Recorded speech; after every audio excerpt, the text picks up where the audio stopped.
Well, the first time, and probably the loudest I've ever heard God's voice, is March 5th, 1997.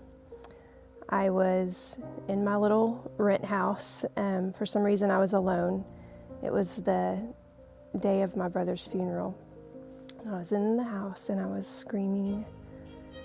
I was mad that he died because he had two little girls and he was a good person and I had not been.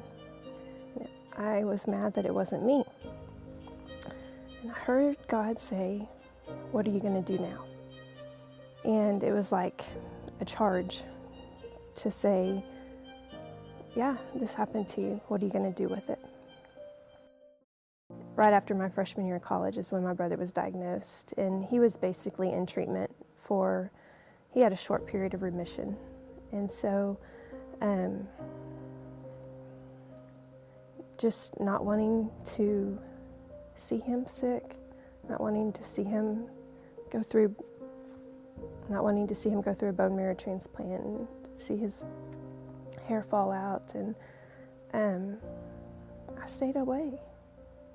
And I would binge drink or experiment with drugs instead of feeling what it's like to have your big brother be so sick. So essentially my parents were not only losing their son, but I had distanced myself further and further from them and family, and had stopped going to school. I was a social work major at ACU. Not answering my phone, not going to family dinners. And what I know now that was happening then is the large group of people that were praying for both of us. Of course, for my brother, we were praying for healing. For me, we were praying that I would return. Well, I think what we can learn from my journey is for families.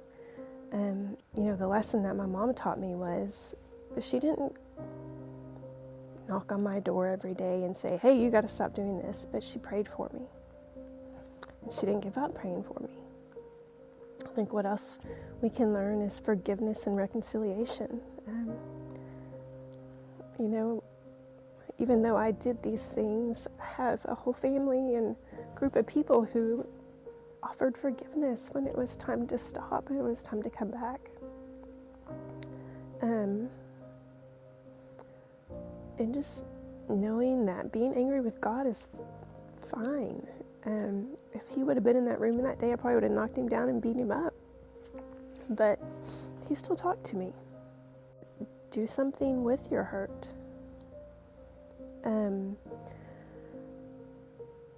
I think if we can make a good thing come out of bad experiences, then it's not helpful it's helpful for other people, but it's just as helpful for us.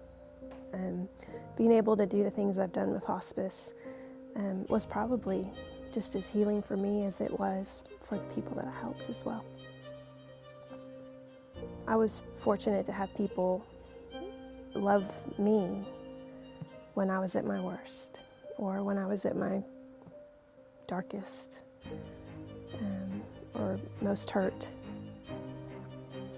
And I believe because of what I experienced that I have the ability to do that for others now. This is the gospel according to Aimee.